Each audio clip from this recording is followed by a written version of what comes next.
ഈ മഴയും കാറ്റുമൊക്കെ കാരണം സ്കൂളുകൾക്ക് പഠിത്തമില്ല എന്ന് പറയുമ്പോൾ കുട്ടികൾക്ക് ഓണത്തിന്റെ ലീവ് കിട്ടിയതുപോലെ വല്ലാത്ത ഒരു സന്തോഷമാണ്.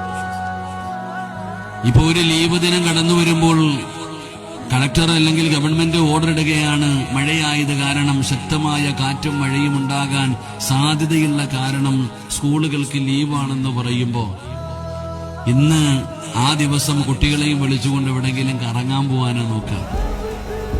സ്കൂളുകൾക്ക് പോലും പഠിത്തമില്ലാത്തതിന്റെ കാരണം മഴയും കാറ്റും മരവൊടിഞ്ഞു വീഴലും പല പ്രയാസങ്ങൾ ഉണ്ടാകുന്നത് കാരണം കുട്ടികൾ വീട്ടിലിരിക്കട്ടെ എന്ന് കരുതിയിട്ട് ലീവ് കൊടുക്കുമ്പോൾ ആ ഒരു ദിവസം എന്റെ പ്രിയപ്പെട്ട സഹോദരങ്ങളെ, നമ്മളുമല്ല കടപ്പുറത്തോ അല്ലെങ്കിൽ വെള്ളച്ചാട്ടത്തിലോ അല്ലെങ്കിൽ എവിടെയെങ്കിലും വയലിൽ മീൻ പിടിക്കാനോ കുളിക്കാനോ ധരിച്ചിട്ട് അപകടങ്ങളെ വലിച്ചു വരുത്തുന്ന സാഹചര്യമാണ് ഇന്ന് കടന്നുകൊണ്ടിരിക്കുന്നത്. കുട്ടികൾ മീൻ പിടിക്കാൻ പോവാം ഈ വെള്ളപ്പൊക്കം നടക്കുന്ന സമയത്ത്. എത്രയോ ജീവൻ പൊലിഞ്ഞു പോകുന്നു, അതിനെക്കുറിച്ചൊന്നും ചിന്തയില്ല. പുഴകളൊക്കെ കവിഞ്ഞൊഴുകുന്നു, എന്തെല്ലാം പ്രയാസങ്ങൾ.